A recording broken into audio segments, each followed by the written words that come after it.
Magandang araw po sa ating lahat mga kapapsi. Ako po nagluluto ng ulam namin mga kapapsi. Namimiss ko humigop ng sabaw mga kapapsi. Pumunta lang ako na sa palengke. Bumili ako isang pirasong talakito, halagang 100 mga kapapsi. Binilhan ko rin ng malunggay at saka pitsay. Hindi ko na pinapakita sa inyo ang proseso mga kapapsi dahil napakadali lang gawin pag ganitong klaseng ulam mga kapapsi. Ang importante lang kung paano natin siya papasarapin. Tinulang isdang talakitok mga kapapsi. Yan na po. Yan, kinuha ko yung ulo dahil ako po yung kakain mga kapapsi. Yan. Yan, may sausawan din tayo. Sausawan pa lang, talagang mapaparami na tayo ng kain. At saka mayroon din akong isang recipe mga kapapsi. Kakaugalian ko na yan mga kapapsi. Ma-freeze man na manok, ma-frozen man. Bukod sa paulit-ulit nating huhugasan yung karni ng manok hanggat sa luminaw, mayroon pa akong isang option mga kapapsi. Pinapakuluan ko po siya mga kapapsi. Simula nang nagluluto-luto ako mga kapapsi, pagdating sa karni ng manok mga kapapsi, pinapakuluan ko yan. Pinakayuran ko ng asin, hugasan natin ng paulit-ulit, at pinapakuluan ko pa. Yan mga kapapsi. Yan ang aking sikreto sa pagluluto mga kapapsi. Kaya napakasarap ang aking recipe mga kapapsi. Yan, magisa muna po tayo ng bawang sibuyas mga kapapsi. Medyo marami ang sibuyas natin. Sagana tayo ng sibuyas ngayon. Yan. Palabasin lang natin yung aromatics mga kapapsi ng ating bawang at saka sibuyas. Ngayon, pinagsasama ko na yung manok mga kapapsi. Nandito naman ko sa ganitong klaseng recipe.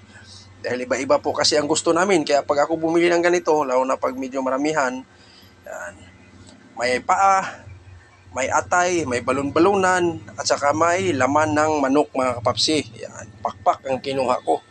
Yan, adobuhin lang natin siya mga kapapsi.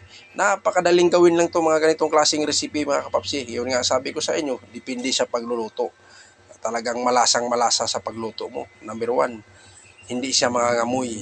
Yan, para sulit yung pagluluto mo. Ang kakaibahan lang nito mga kapapsi, hindi ako naglagay ng siling pula. Green ang nilagay ko mga kapapsi. Yan ang aking adobo. Yan. Lahat ng mga sikretong pangpalasa niyan mga kapapsi, nilagay ko na. Hindi ko na pinapakita sa inyo pa isa-isa mga kapapsi. Dahil napakadaling gawin lang itong adobong manok. Ang pagproseso lang nito mga kapapsi, ayun ang mahirap. Paano paglinis, at yung pakulo niya, kasi papakuluan ko pa yan bago ko lilinisan yan. Paglinis ko yan mga kapsi, papakuluan ko siya para hindi siya mangamoy. At saka ating pinakahuling sangkap, nagdala ng lasa at nagdala ng sarap, lalo na sa ganitong klaseng ulam, adobong manok. Yan, mamasitas, oyster sauce, yan ang pinakanabis. Yan ang isa kong gamit din. Pagdating sa adobo, yan ang kasandata ko, mamasitas. Hindi mawala yan sa aking recipe yung mamasitas mga kapapsi. Hindi ko na lang pinapakita sa inyo dahil hindi wala po tayong pahintulot na i-ano natin yung mamasitas, i-endorse natin sa ating pagluluto. Pero pinapakita ko at sinasabi ko lang sa inyo mga kapapsi. Yung iba naman hindi ko na pinapakita mga kapapsi. Ang importante lang kasi nito mga kapapsi kung gaano natin siya papasarapin. Yan na po mga kapapsi ang aking recipe. Ready to serve na yan, ready to eat na rin yan mga kapapsi. Yung titikman lang natin siya mga kapapsi. Yan. Kinuha ko yung tuhod. Paborito ko yan sa manok. Parting tuhod. Yan, no? Yan, napakalambot yan mga kapapsi dahil pinakuluan ko na. Kaso lang, nahirapan tayo pagkagat dahil napakainit. So, maapoy pa yan mga kapapsi. Umuusok-usok pa. Yun lang po mga kapapsi. Ako po ay nagpapasalamat sa inyo sa walang sawang suportan nyo mga kapapsi. Hanggang dito na lang ako. See you next vlog. Thank you for watching. Ingat po tayo palagi. Bye-bye.